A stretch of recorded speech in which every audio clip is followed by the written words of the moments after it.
Ladies and gentlemen, welcome back to Dialogues Through the Tactics. Pardon my voice.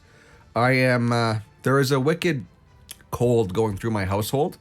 As such, I'm a little bit verklempt, a little bit plugged up. But in this video, we're going to be doing a review of Amat. Now, I've been a couple weeks behind in getting this out, but now is when I wanted to do this video. So Amat came out, 3 weeks ago now. She was not performing up to snuff. So they did buff her. They did give her more survivability, and they buffed her ultimate. Now, I'm not going to go into how you should gear, blah, blah, blah, Amat. You guys, that is not changed. Go check out my deep dive on Amat to see that. But I want to show you, or I want to go through some gameplay, and we will determine, we will kind of reassess what we think of Amat and the new summoner team. So if we go into Crimson Abyss, this is probably where you're going to see the first real evidence of what she can do. Now, yes, I have only gone up to 22. I haven't really tried. I don't really care. I'm assuming something's going to change because right now level 23 and 24 are fairly difficult. I'm assuming that's going to need like an A10 Daniel, or at least A8 Daniel, where he can benefit from the whatever beast killer, because Urvalepi is a beast, and you can increase your damage against beasts with Daniel at A8. So we're gonna do level 21. You see, this is the team I am running. No Anpu, but we are gonna have Amat in there. Amat does make this better. So Amat before her buffs, before her tweaks, she was doing about the same type of damage as Anpu, a little bit less, but keep in mind a lot of people have Anpu at Immortal 5. So let's just show you how she does. We don't have to put Anpu in here as a comparison. We can just do this and you guys can see. Because my Daniel is at Immortal 5 fully tempered madness gear at A7.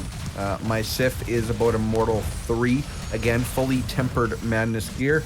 And Dan and Sif were the big shebang, the big damage dealers. But look, if you look at the damage meter right now, an Immortal 0, fully hyper evolved 120, but she only has her gloves and her helm tempered to tempered tier 2, and she is blowing Sif, well, not blowing Sif out of the water, but she is well ahead of Sif.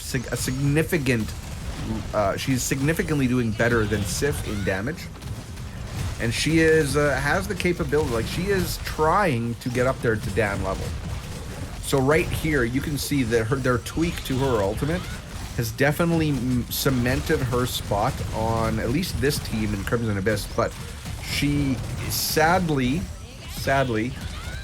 she does replace Anpu. Her kit basically has a lot of what Anpu does, and yeah, she's gonna do way more damage than Anpu. But she also elevates Anpu, and we're gonna see that on the PvP team. But for PvE, definitely this team, she pushes Anpu off the team. Remember that in PvE, you can't run a 6th unit. So we have no ability to like bring Anpu in here if we put like Mazrani on the team as our healer. So we are going to kill this guy right away. Here comes a big breath. Yeah, don't be stepping backwards, boys.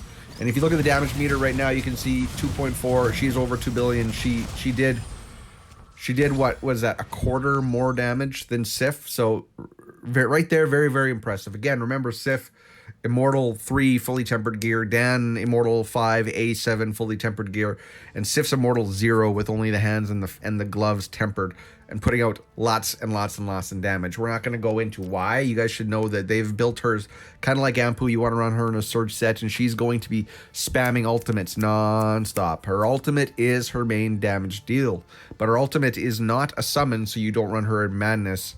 And her ultimate is kind of an AoE, so you want to run her in Surge. So there we go. Now, so for PvE, she's great. She's a lot better. She's definitely moved up in the rankings. So now let's go look at some PvP stuff. So if we go, we got to find some assassins, boys. Okay, we got a lot of assassins down here. We're going to go up against Pal. Pal, sadly, has quit the game. Oh, no, Pal has not quit the game. Why did I think Pal quit the game? He's still in Rev, right? No guild. Pal, I see you playing, buddy. You logged in 19 hours ago. But yeah, Pal did step away from the game. Kind of interesting that he switched. That he's well, I'm gonna have to ask him what he's doing. What you doing, bud? What you doing, bud? What you doing, Pal? Okay. So you see, Pal does have an assassin team in there, 11.2 million. So up there.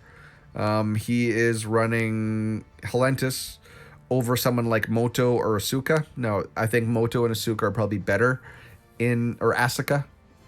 Moto and Asuka are better in PvP outside of Hell Arena, but Helentis works quite well. So you see, now the caveat being, summoners are still the weakest team without an awakened Dan and without an awakened Masrani. So there are 2 awakened heroes on this team, but you see that they still outdo me by about 700,000 points. Now, Dan, we're going to move him there, and the only reason why, well, I don't know. The reason why is because if you look at my bonuses, so back and middle and front all get some damage bonuses. So Dan is on here. But it's only other Ampu. I'm going to have to do some purification to try to fix this. But I got some pretty decent attack gear, right? Like some, or not, attack stats. I got some decent attack stats. Actually, let's put Maz there. Because then what's going to happen is Maz is going to buff Amat's damage as well. So I just made the team better. So the what she's going to get as an attack bonus in the back is going to make up for that 3.5% attack percent loss from the commander stats. So let's just watch this. Like, this is where the fun begins. So Dan in the back, why? Because you want to protect him as much as possible, because his bear is what's going to make the difference. But also keep in mind, when I'm doing this, I can run Ampu and Amat on the same team, and look at Ampu's damage. Like, if you thought that Amat has the capability to do better than Ampu, but all of her little gators really helps Ampu's damage. So here we go. And obviously I'm gonna lose my Maz here because he's gonna get executed, but I gotta, my Maz is not hyper evolved. He does not have any tempered gear, which I need to do now because you kind of have to run him in tempered gear to keep him alive. So here we go. What do we got left? We got Dom and Helentis up in the top, and we got Korra still going. But we can run. This is the full summoner team, and Maz helped him out. We might lose this. Like, it's not guaranteed. It's not guaranteed at all. But you see, like, Korra's down there killing ads, And there we go. We won. And ladies and gentlemen, I think I don't have to show you anything else. So now this PvP also, like, you're gonna say, but wait, that you A7 Dan, you A7 Masrani, yeah, that's what it takes. But I have been saying it since I saw Masrani's kit for Awakening, that he was gonna slot in perfect into this team, and that putting him on this team was going to allow you to pull Sorvali off, pull Purin off, save Purin for somewhere else, and then you could run Amat and Ampu together, which is quite dangerous. So Amat, Ampu, and Masrani also activate the Atlas bonus. And yes, I know Purin could also do that, but if you put Purin in there, she was activating what? She was activating the Terran bonus with Dora, Dan, and Purin. So this team right here is the idealized best version of what you can do for a summoner team right now. And the point is, against assassins, Dan at A7 has anti-assassin in his kit. Amat has lots of anti-assassin in her kit. Ampu has lots of anti-assassin in his kit. So I am able, in this configuration, to run the best possible team for me to counter assassins with Korra. And to be able to finally use summoners to beat Korra assassins, well, ladies and gentlemen, that's just a good thing. That just makes my day. That just makes my day. Now, it's not 100%. It's not 100%. And if we go pick on someone like Dockley, who is also the assassin guy. Now, keep in mind, Pal was at 11.2. Dockley is 9.6, but he is running Asuka in there, so that can change things. Helentis, outside of Hell Arena, is not as ideal. as Asuka or Moto. But let's just run this, because this is gonna give us like a variation now, and you know, just running Asuka is gonna change things. Maybe that's going to make it so that I don't win, and I'd like to show you that, because I don't want to tell you guys that this is 100% against assassins, because you see right there, we took Asuka way down. We almost killed her, but then she keeps healing herself up. Asuka has a lot of survivability, and she has a lot decent damage. All you can see are those big ass crocodiles popping up, and I am here for it. But you see, Mazrani is not going down this time. So whereas in the last fight, they were kind of targeting my Maz, he's up and he's keeping my team very healthy. Now also keep in mind, Maz does have the ability to do over shielding on summoned units as well.